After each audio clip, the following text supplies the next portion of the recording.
Quiero hacer una pregunta, pero quiero que la responda, no para mí, sino respóndela a usted mismo. En este momento, ¿usted cuál es el principal miedo que está sintiendo?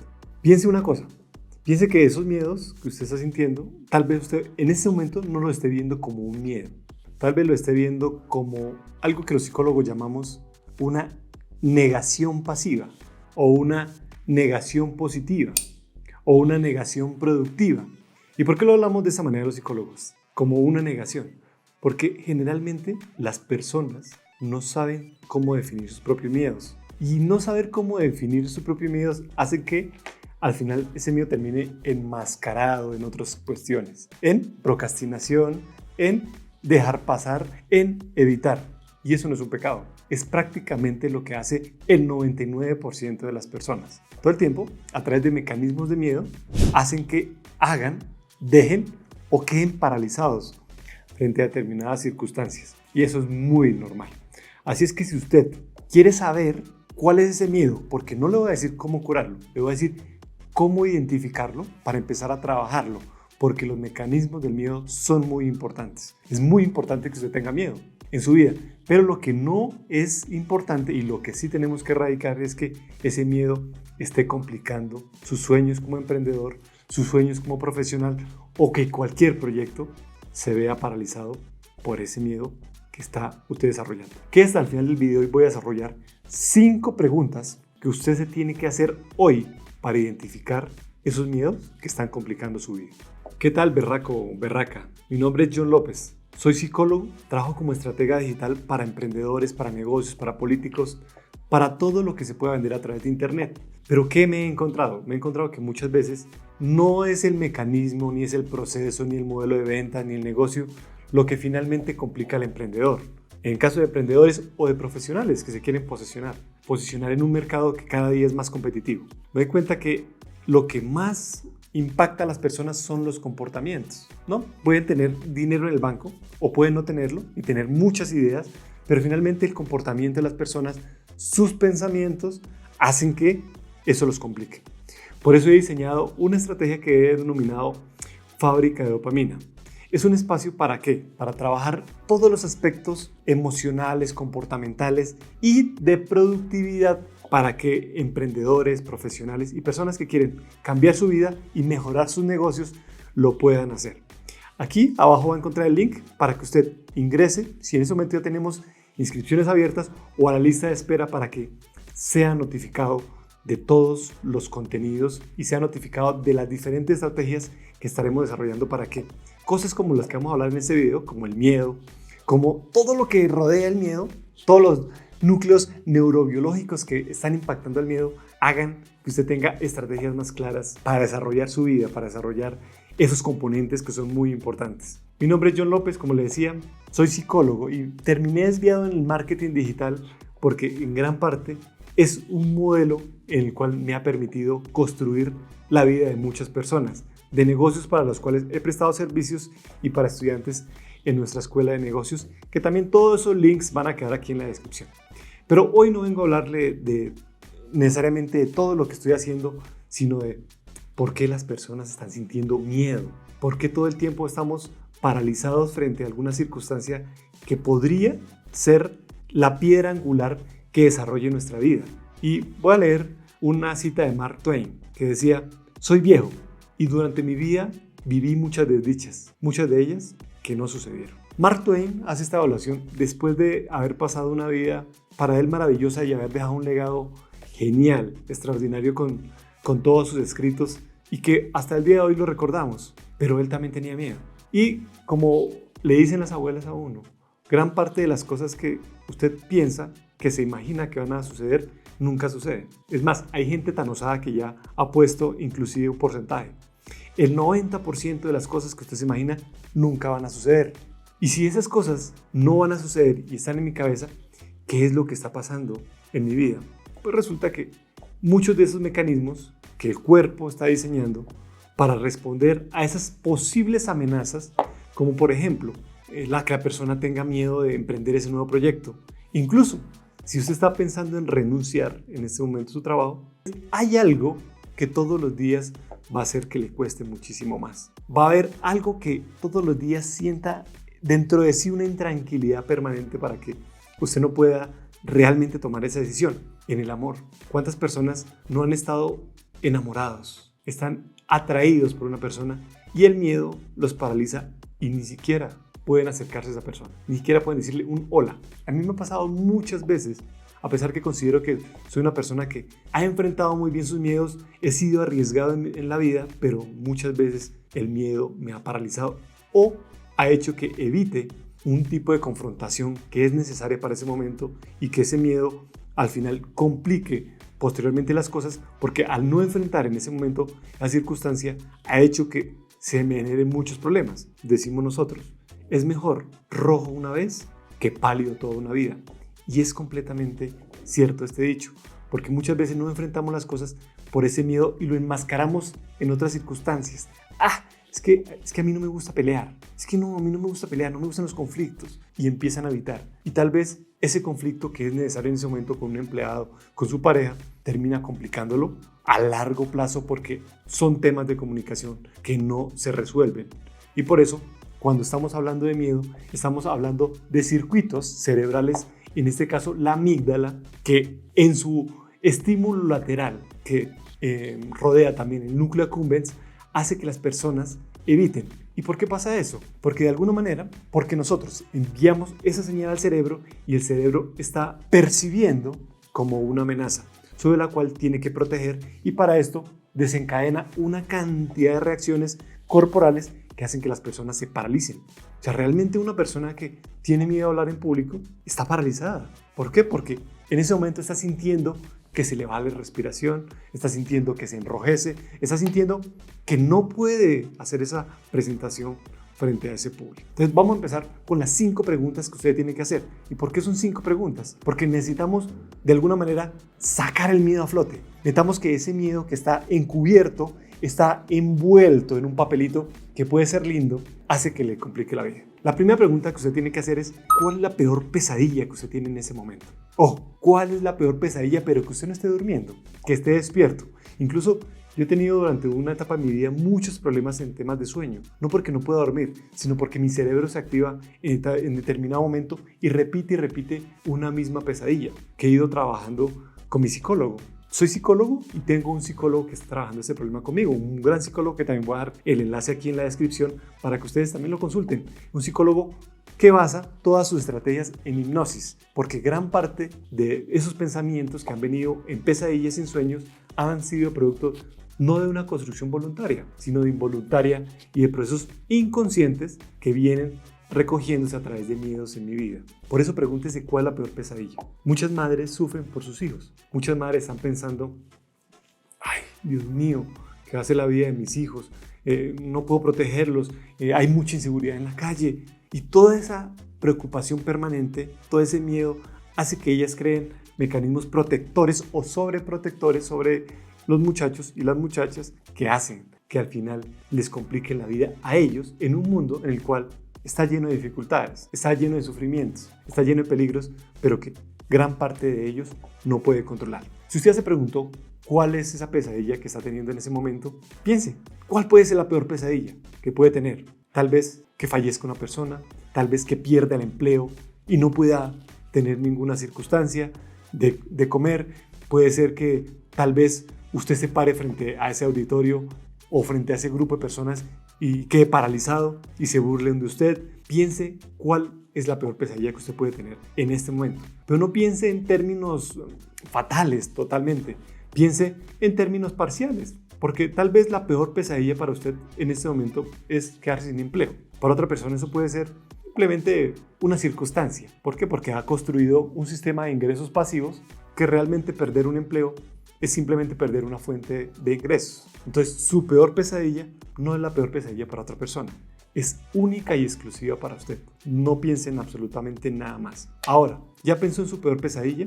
Entonces, piense cómo esa peor pesadilla se puede convertir en realidad. Piense cuáles son los pasos o circunstancias que pueden llevar a la realidad a esa peor pesadilla. Y pienso también en personas que sufren de burnout, sobrecarga en su trabajo, que ya el síndrome del quemado, que ya no pueden responder a muchas circunstancias porque están emocional y físicamente agotados. Muchas de esas personas piensan que van a perder todo lo que han construido en su vida. ¿Por qué? Porque van a dejar de trabajar durante un tiempo, o se van a tomar unas vacaciones, o tal vez el fin de semana no se van a enfocar en esos proyectos, sino se van a desconectar. Y ellos construyen una secuencia de pasos que van a decir, al final viene mi desgracia, porque no trabajé este fin de semana. No trabajar hace parte de una pereza, la pereza hace parte de un sistema. Y empieza una cadena de pensamientos que al final están haciendo que ese miedo inicial se transforme en una realidad y esté complicando toda su vida familiar. La segunda pregunta que tiene que hacer es, ¿qué medidas yo podría tomar en caso de que se presentara esa pesadilla para reparar ese daño? Piense en términos de, ¿qué podría ser lo peor que me podría pasar? Es una pregunta que deberíamos hacernos todo el tiempo cuando sintamos la parálisis o estemos evitando alguna circunstancia. ¿Qué es lo peor que me podría pasar si hago esto? Y piense cuáles son las medidas para reparar ese daño. ¿Qué pasaría si un hombre está encantado con una mujer en su oficina? ¿Le gusta? ¿Está enamorado? O bueno, está atraído, digamos que no está enamorado, está atraído, le está gustando. Y de repente dice, voy a hablarle. ¿Qué es lo peor que podría pasar? ¿Y qué medidas podría tomar para repararla? Cuando la persona piensa esto, dice, ok, voy a saludarla, voy a llevarle un detalle. Tal vez se lo reciba, tal vez no se lo reciba.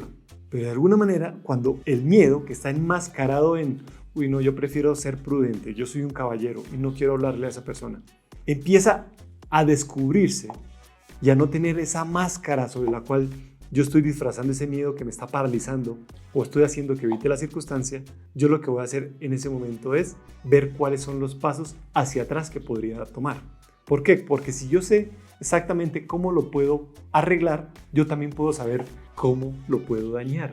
Entonces viene, si yo soy demasiado intenso, seguramente ella no lo va a ver como un síntoma de atracción, sino lo va a ver como un síntoma de acoso, sino lo va a ver como un síntoma en el cual la persona va a bloquearse y va a cerrarme las puertas. Entonces es importante que usted se pregunte qué medidas debería tomar en caso de que ocurriera esa gran catástrofe que estoy pensando para repararlo. Las personas cuando pierden su empleo, cuando renuncian a un empleo, piensan en un futuro catastrófico. Piensan que ¿y ahora de qué voy a vivir? Pero de alguna manera la persona empieza a construir nuevas fuentes de ingreso, nuevas alternativas que no veía. ¿Por qué? Porque tomaba un trabajo de 8 a 6 de la tarde y tal vez estar a las 9 de la mañana le hizo tener una visión diferente sobre las necesidades que tiene su comunidad. Y es cuando emprende un negocio de comida o cuando empieza a diseñar nuevas estrategias para resolver.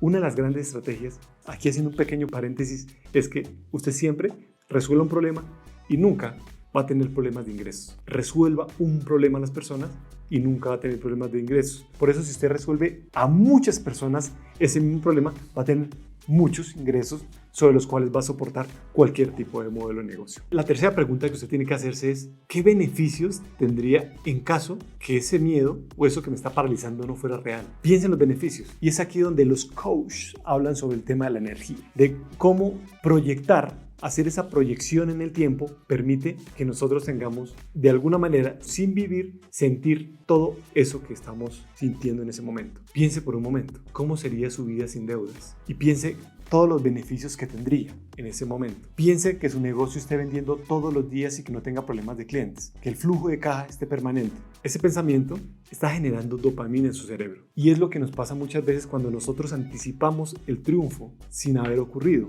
Esta estrategia la desarrollan muchísimos atletas. Ellos visualizan la victoria, pero al visualizar la victoria hacen una serie de trabajos basados en su entrenamiento y en mejorar las fortalezas que tienen, no trabajar las debilidades, sino trabajar las fortalezas para que puedan desarrollar mucho mejor ese objetivo o lo puedan conseguir. Entonces empiezan a recorrer los beneficios que tendrían en caso de que fueran campeones y visualizar esa meta va a hacer que las personas tengan la posibilidad de vivir algo y puedan proyectar esa energía futura en este momento presente. Pero ojo que aquí puede haber una trampa. Gran parte de las personas se anticipan con palabras y gran parte de las personas lo que hacen es hablar sobre lo que podrían realizar. ¿Qué pasaría si yo tuviera $500,000 en este momento? No tendría que trabajar, me retiraría. Y es una circunstancia trampa porque muchas de esas personas lo que hacen es tratar de enmascarar esos miedos en simplemente palabras y no lo van a hacer. ¿Por qué? Porque el cerebro los va a engañar y les va a decir, usted ya lo consiguió, ya lo sintió sin hacer ningún paso. Porque recuerde, como decía el primer ministro Benjamin Disraeli, primer ministro británico, decía, tal vez la acción no traiga la felicidad, pero no existe felicidad sin acción. Siempre las acciones son lo que van a soportar cualquier ambición, cualquier proyecto. No piense que una idea puede ser muy buena. La idea es buena hasta que se traduce en una acción y nosotros podemos ver cuál puede ser el resultado que tiene esa idea. Piense siempre en los beneficios y tome acción. La cuarta pregunta que se tiene que hacer en este momento es, ¿qué estoy retrasando por el miedo? Y aquí le quiero contar una anécdota personal, una historia personal, porque gran parte de mi vida yo retrasé por miedo a tener independencia, enmascarándome en otros trabajos. Por ejemplo, cuando yo ya tenía desarrolladas estrategias de marketing, cuando ya sabía manejar temas de marketing, los quería tomar, yo me devolví a mi antiguo trabajo. Y fue una de las peores decisiones que he tomado. Al fin y al cabo, decisiones. No me arrepiento, pero si hubiese podido retroceder en el tiempo, no hubiese tomado esa decisión. Es decir, yo trabajé durante mucho tiempo asesorando entidades del Estado. Era un contratista. Me pagaban el Estado por prestarles servicios a ellos. Yo quería una independencia, no quería la dependencia que se tiene con la política, con los temas públicos, y de repente ya iba a salir mi negocio, lo estaba desarrollando, ya estaba preparando la estrategia para lanzar todo el negocio, y de repente alguien me dijo, oiga, hay una grandísima oportunidad, hay una muy buena oportunidad para usted. Entonces nosotros evaluamos y dijimos, pues una muy buena cantidad de dinero que podríamos recibir ya. Y eso hizo que abrazara mi proyecto que traía pensando con la siguiente lógica. Yo pensaba, bueno, me voy un tiempo para irme a ver ese proyecto, para ganar dinero y luego traigo ese dinero para aplicarlo en mi negocio. Y no fue así, porque recuerde algo, el ambiente siempre va a transformar todas las acciones. Usted no va a transformar el ambiente. Generalmente el ambiente lo va a transformar a usted. Por eso, si usted quiere construir un ambiente de prosperidad, rodéese de personas que estén pensando en prosperidad. Si usted quiere construir un gran cuerpo, estéticamente hablando, ¿usted dónde tendría que hacerlo? Vaya a lugares donde personas estén pensando exactamente lo mismo. Yo cuando me desprendo y vuelvo al sector público, es un lugar donde no hay independencia. Hay una dependencia y una jerarquía establecida en la cual yo estoy vendiendo mi fuerza de trabajo, prestando el servicio para que ellos me paguen por eso. No estaba construyendo sobre mi propio terreno y eso hizo que mi proyecto se atrasara por lo menos 1 año y medio. Sí recibí el dinero, pero eso hizo que yo retrasara y me desactualizara muchísimo y me costara mucho más luego retomar la senda. Y tal vez lo que yo pensaba era, con eso voy a comprar equipos, con eso voy a tener cosas, y finalmente no sucedió. Terminó ese dinero y ese desgaste ahí. Lo mismo le pasa a personas que dicen, yo me voy un tiempo para otro país y voy a ir a trabajar un tiempo y luego regreso y tengo dinero. Conozco muchísimos casos. El desgaste emocional, físico y el desconectarse de su proyecto de vida hace que las personas sean acá un talentoso fotógrafo o personas que trabajan en estas áreas y de repente terminen en una cocina lavando platos en un país desarrollado. Tal vez ganando mucho más, pero separándose de su sueño. Y al pensar que se va a separar y luego va a retornar, es uno de los errores que cometen muchas personas, enmascarando ese miedo y no enfrentándolo directamente y no tratando de desarrollar estrategias para lograr ese resultado. No olvide suscribirse. Active la campanita, dele clic, es completamente gratis. Voy a estar publicando muchísimo contenido y también voy a dejar el link de la fábrica de dopamina para que usted ingrese y tenga posibilidades de desarrollar estrategias neuropsicológicas para poder desarrollar su profesión, para desarrollar su carrera como emprendedor o lo que quiera hacer, transformar su vida, agregarle valor a esa vida que es muy necesaria como ser un berraco o una berraca. Y la última pregunta que se tiene que hacer es, ¿cuánto me está costando no enfrentar ese miedo?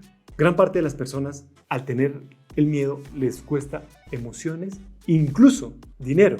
Piensa en la idea que ha tenido durante mucho tiempo. Esa idea que lo va a sacar al otro lado financieramente. Y usted hoy está soportando una gran carga financiera en su familia. Y por no lanzar ese proyecto, tal vez esté retrasando ese bienestar para todos. Le está costando bastante dinero. Yo recuerdo cuando hace muchos años un primo que estudió ingeniería de alimentos me contó la historia de que él, cuando estaba haciendo su proyecto de grado, él tenía siempre la idea de tener la salchicha, hacer las salchichas rellenas de queso y quería lanzar ese producto.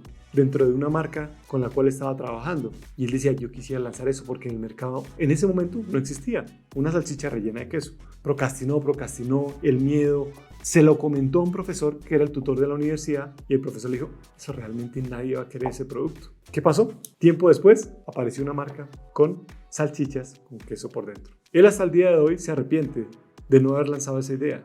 Tal vez sea novedosa o innovadora y tal vez la innovación no requiera tener una idea extraordinaria. Es simplemente pequeños cambios que resuelvan los gustos y las preferencias de las personas. Punto. No es más. ¿Cuánto le está costando en este momento ese miedo? ¿Cuánto le está costando poner su cara frente a una cámara y empezar a grabar contenido para una red social que le van a decir, está saturado, ya no hay espacio, hay muchos influencers, muchos creadores de contenido? Y seguramente esas palabras vendrán por las personas más cercanas que usted tenga. Hágase estas 5 preguntas y empiece a desenmascarar ese miedo. Empiece a sacarlo a flote. Es un momento en el cual usted no quisiera confrontarlo, pero cuando empiece a hacerlo, va a tener la posibilidad de empezar a transformar su vida y hacer de su vida lo que realmente quiere ser.